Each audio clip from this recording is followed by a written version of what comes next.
Chapter 7. His Life as a Householder. Whenever Nagmahashaya went to Calcutta, the first thing he did was to visit the mother at Kalighat. Next, he went with bare feet to Girish Babu. He used to say, if one keeps association with Girish Babu even for 5 minutes, one gets freed from worldly delusions. He is such a perfect sage. Again he said, Girish Babu has such a keen insight that he can see at a glance the innermost recesses of a man's heart. And with such an insight, he was the first to recognize the Master as the incarnation of the Most High. He would profoundly bow down his head at the very mention of Girish Babu's name.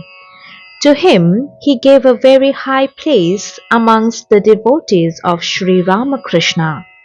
Once, while Nagmahashaya came to Calcutta to make purchases for Durga Puja, he went to Girish Babu's house. Seeing his coming, Girish Babu came down from upstairs and conducted him very warmly to a room in the first floor of his house and pointed to him a seat. But Nagmahashaya seated himself on the floor. The gentleman present there urged him to sit on a cushion, but Girish Babu intervened, saying, "Please don't disturb him. Let him sit wherever he pleases." Next, Girish Babu requested him to speak something about Sri Ramakrishna. Nagmahashaya said, "Ignorant and worthless I am. How can I understand him? Bless me that I may attain devotion to the lotus feet of the Lord." Humility was writ large on his face. All present looked at him with silent amazement. Girish Babu remarked, "That is why I regard our Master as the incarnation. He whose grace can bring out such a change, can mold the mind of a man into such a state, can he be other than God? He must indeed a superhuman." After various talks about Sri Ramakrishna, Nagmahashaya took leave for the day. The sannyasi disciples of Sri Ramakrishna were at the time living at the Alam Bazar Mutt. One Sunday, Nagmahashaya went to pay his respects there. Many of the Swamis were present. Nagmahashaya prostrated himself before all. His presence created a regular festivity at the mutt.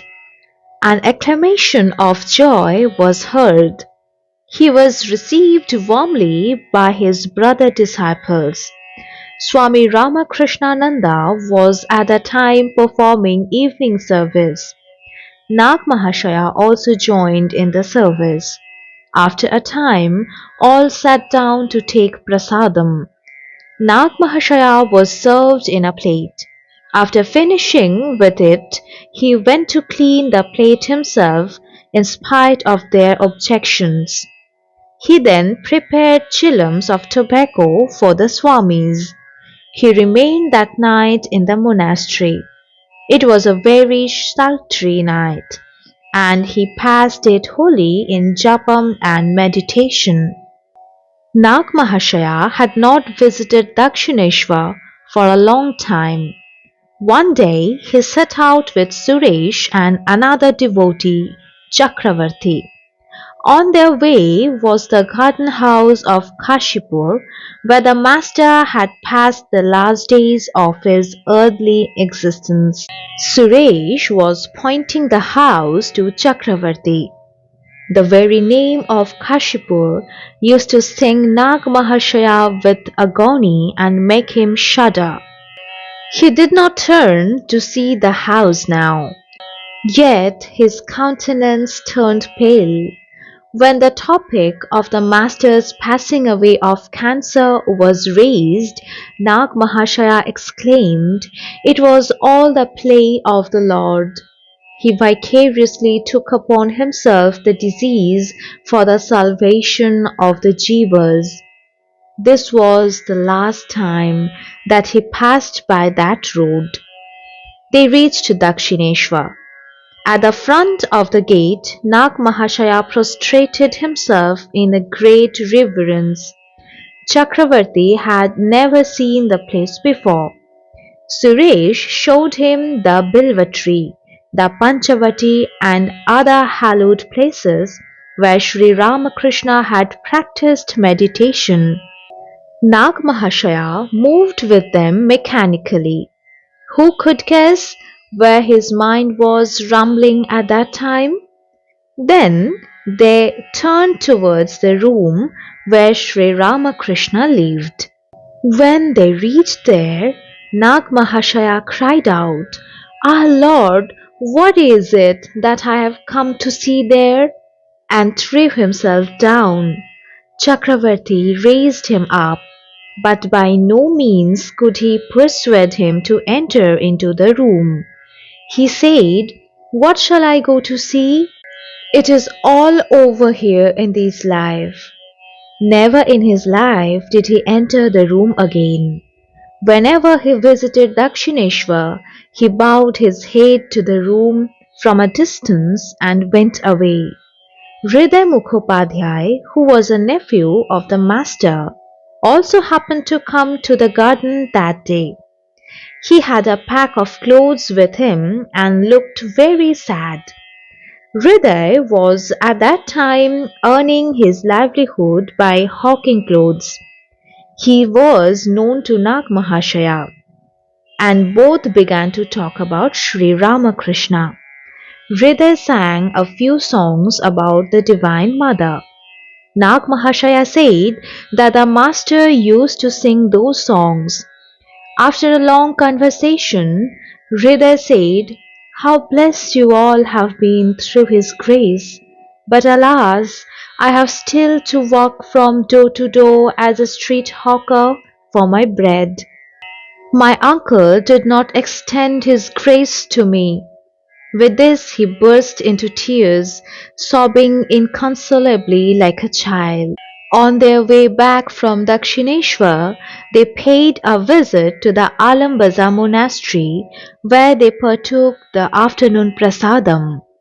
Swami Ramakrishnananda accompanied them a long way, talking all the while about Sri Ramakrishna. Taking leave of him, they went to Girish Babu's house, whence Nagmahashaya returned to his own lodging. At this time, the Holy Mother of devotees of Sri Ramakrishna was living in the garden house of Nilambar Babu on the bank of the Ganges at Belur.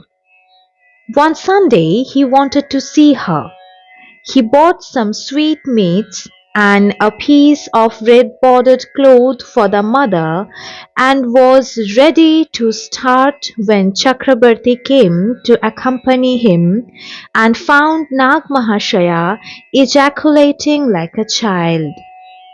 "Mother, mother," at intervals. They went to Ahiritola Ghat, got into a ferry boat and reached Belur in a short time. He was so full of emotion that on landing at the ghat, Nagmahashaya began to quiver as an aspen leaf before a strong wind.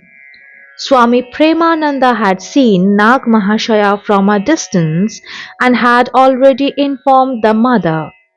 When they reached the landing ghat, he caught hold of Nagmahashaya, whose frame was about to give way in ecstasy and emotion, and led him slowly to the mother's presence.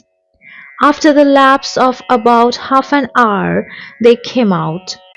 Nagmahashaya, still not fully in the plane of ordinary consciousness, was saying, "Mother is always more merciful than the father." Swami Premananda said, "Oh, how the mother bestowed her grace upon Nagmahashaya today! She partook a portion of the sweets brought by Nagmahashaya and then gave him her prasadam with her own hands." After a short stay, they returned to Calcutta.